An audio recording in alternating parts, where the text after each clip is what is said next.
So welcome back students to my video. और students, आज के इस वीडियो में हम पढ़ने जा रहे हैं cell the unit of life. Class 9th वाला नहीं, क्लास 11th वाला, जो कि आपके नीट के लिए बहुत ही ज्यादा इंपॉर्टेंट सा चैप्टर होने वाला है। देखो, सेल चैप्टर से कम एक या दो क्वेश्चन बनते ही है। और अगर एक चैप्टर है cell cycle and cell division करके, ओके, इसके बाद आई थिंक चैप्टर है, तो उसको आपको तब समझ में आएगा जब आप सेल को समझोगे, तभी आपको सेल साइकिल समझ में आएगा। तो ये सबसे ज्यादा इंपॉर्टेंट है कि हम सेल को पढ़ें। ओके, तो चलो शुरू करते हैं आज के इस वीडियो को। इसमें हम लोगों को सेल के बारे में पढ़ना है। देखो, बेसिक इन्फॉर्मेशन आप लोगों को पता होगी कि सेल की खोज किसने की थी, रॉबर्ट हुक ने की थी, और उन्होंने डेड सेल की खोज की थी। और जो लिविंग सेल है, लिविंग सेल की खोज एंटोनी वॉन ल्यूवेनहोक ने की थी। उनके पास खुद का एक अपना माइक्रोस्कोप था। और यहाँ पे मैं लिख दे रहा, रॉबर्ट हुक ने सेल की खोज की थी, एंटोनी वॉन ल्यूवेनहोक ने क्या की थी, स्पेलिंग मिस्टेक हो सकती है, एंटोनी वॉन ल्यूवेनहोक, ओके, इन्होंने लिविंग सेल की खोज की थी। जो रॉबर्ट हुक ने जो सेल की खोज की थी वो एक डेड सेल थी, और उन्होंने सेल की खोज की तो की थी, प्लस यहाँ पे प्लस पॉइंट अपने नोट में लिख लीजिएगा, सेल वॉल की उन्होंने खोज की थी। उनको जो सेल दिखा था कुछ इस टाइप का था, ऐसे कुछ इस टाइप का ही उनका सेल दिख रहा था। तो उनको क्या दिखा था, सेल वॉल दिखा था। उनको क्या दिखा था, सेल वॉल। उन्होंने ना सेल के अंदर की चीजों को नहीं देखा था, उन्होंने खाली एक सेल वॉल को देख लिया था। तो हम लोग अगर हमसे कोई क्वेश्चन पूछे कि सेल वॉल की खोज किसने की थी, तो रॉबर्ट हुक ने की थी। कैसे की थी, जब वो सेल की डिस्कवरी किया था तो उन्हें सबसे पहली बार सेल वॉल दिखी थी, अंडरस्टैंड। और ये डेड सेल थी। एंटोनी वॉन ल्यूवेनहोक को देखा जाए तो एंटोनी वॉन ल्यूवेनहोक ने क्या, लिविंग सेल की, ये फर्स्ट पर्सन थे जिन्होंने लिविंग सेल की खोज की थी। इसके बाद आते हैं रॉबर्ट ब्राउन। रॉबर्ट ब्राउन ने न्यूक्लियस की खोज की थी। रॉबर्ट ब्राउन ने किसकी की थी, न्यूक्लियस की खोज की थी। तो ये सब बेसिक इंफॉर्मेशन थी, इतना तो आप लोगों को आता ही होगा। चलो अब हम लोग मेन फैक्ट पे बात करते हैं। इसमें लिखा है all organism are made up of cells. जितने भी आपके living organism, okay, all living organism are made up of cell.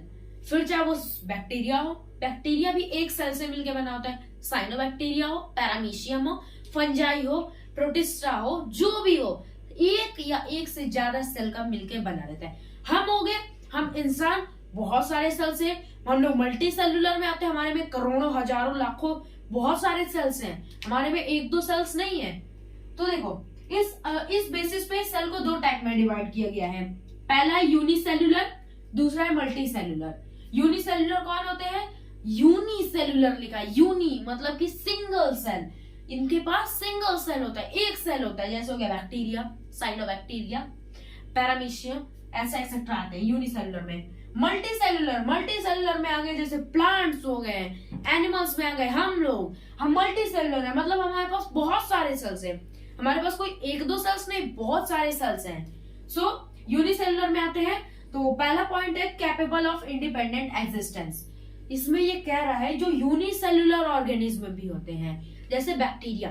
देखो, एक बात अभी ध्यान रख लो, अगर मैं जब भी यूनिसेलुलर बोलूंगा ना, तो तुम लोग समझ जाना कि मैं बैक्टीरिया की यहाँ पे बात कर रहा हूँ अभी कुछ टाइम के लिए, ओके, अंडरस्टैंड, समझ लो, ये एक बैक्टीरिया है, ओके। तो जब मैं यूनिसेलुलर की बात करूंगा तो तुम लोग समझ लेना कि मैं बैक्टीरिया की बात कर रहा हूँ, एग्जाम्पल मेरे को देने की जरूरत नहीं, ओके। तो ये जो बैक्टीरिया है ना, वो इंडिपेंडेंट एग्जिस्टेंस, मतलब ये कहीं भी जा सकता है। वो अभी माइक्रोस्कोप से देखो, हमारे हाथ पे भी होगा, ये मार्कर का ये जो पॉइंट दिख रहा है इस पे भी होगा, आप जो नोटबुक में आप नोट कर रहे हो उसके पेन पे भी होगा, नोटबुक में भी होगा। हम लोग मतलब इंडिपेंडेंट है, वो हर जगह है, अंडरस्टैंड। नेक्स्ट है able to perform all important functions. और ये देखिए, एक ही सेल से मिलकर बना है, बट इसके ये सारे फंक्शन को कर सकता है। कैसे कर सकता है, अभी हम लोग पढ़ेंगे। Able to perform all functions, फिर चाहे वो रेस्पिरेशन हो, एक्सक्रिएशन हो, डाइजेशन, ये सारे काम कर सकता है। यहाँ तक कि रिप्रोडक्शन भी खुद कर सकता है। यूनिसेलुलर हो गए, ओके, ये भी हम लोग पढ़ेंगे। यूनिसेलुलर हो गया। अब आते हैं सेल। तो हमें इन दो पॉइंट्स को देख के हमें पता चला सेल क्या होता है। Cell is structural and functional unit of life. Cell क्या है, स्ट्रक्चरल स्ट्रक्चर प्रोवाइड करता है हमारी बॉडी को। छोटे छोटे सेल्स मिलके क्या बनाता है, टिश्यू, और टिश्यू मिलके क्या बनाता है, ऑर्गन, ऑर्गन से ऑर्गन सिस्टम, ऑर्गन सिस्टम से बॉडी। तो हमारे स्ट्रक्चरल है, फंक्शनल है, हम जो भी काम करना होगा हमें सेल की मदद से ही होगा। फंक्शनल है कैसे, अगर भाई सेल्स नहीं रहेंगे तो टिश्यू नहीं बनेगी, टिश्यू नहीं रहेंगे ऑर्गन नहीं बनेंगे, ऑर्गन नहीं रहेंगे तो आप कोई फंक्शन नहीं कर सकते। मान लो हमारे अंदर के सारे सेल्स चले गए, हमारे अंदर के जो डाइजेस्टिव सिस्टम के जो सेल्स हैं वो गायब हो गए एक तरीके से। तो अगर डाइजेस्टिव सेल्स अगर गायब हो जाएंगे तो हमारे टिश्यू नहीं बनेंगे, टिश्यू नहीं बनेंगे तो कोई ऑर्गन नहीं बनेगा, तो हम लोगों का जो खाना होगा वो कहाँ जाएगा, कुछ नहीं ना। ओके, डाइजेशन में भी हमारे हेल्प करेगा। बहुत ज्यादा फंक्शनल यूनिट ऑफ लाइफ, हमारी बॉडी की फंक्शनल यूनिट ऑफ लाइफ है। और अगर कोई पूछे physical unit of life, physical unit of life cytoplasm को बोला जाता है, अभी पढ़ेंगे। ओके, अब देखो सेल थ्योरी। अब देखो सेल की इतनी बात हो रही है तो कोई ना कोई आगे थ्योरी देगा।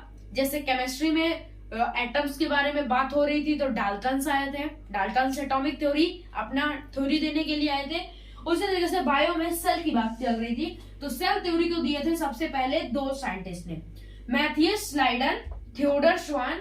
उसके बाद आए थे रुडोल्फ को, अभी नहीं पढ़ेंगे। अभी देखो मैथियस स्लाइडन एंड थियोडर श्वान। देखो जो मैथियस स्लाइडन थे वो जर्मनी के थे, वो कहाँ के थे, जर्मनी के थे। और इन्होंने ये जो थ्योरी दी थी 1838 में दी थी। क्या थ्योरी दी थी, उससे पहले देखो ये एक बॉटनिस्ट थे। बॉटनिस्ट मतलब क्या होता है, जो प्लांट की स्टडी करता है, जो प्लांट की स्टडी करता है उसे ही तो बॉटनिस्ट बोलेंगे।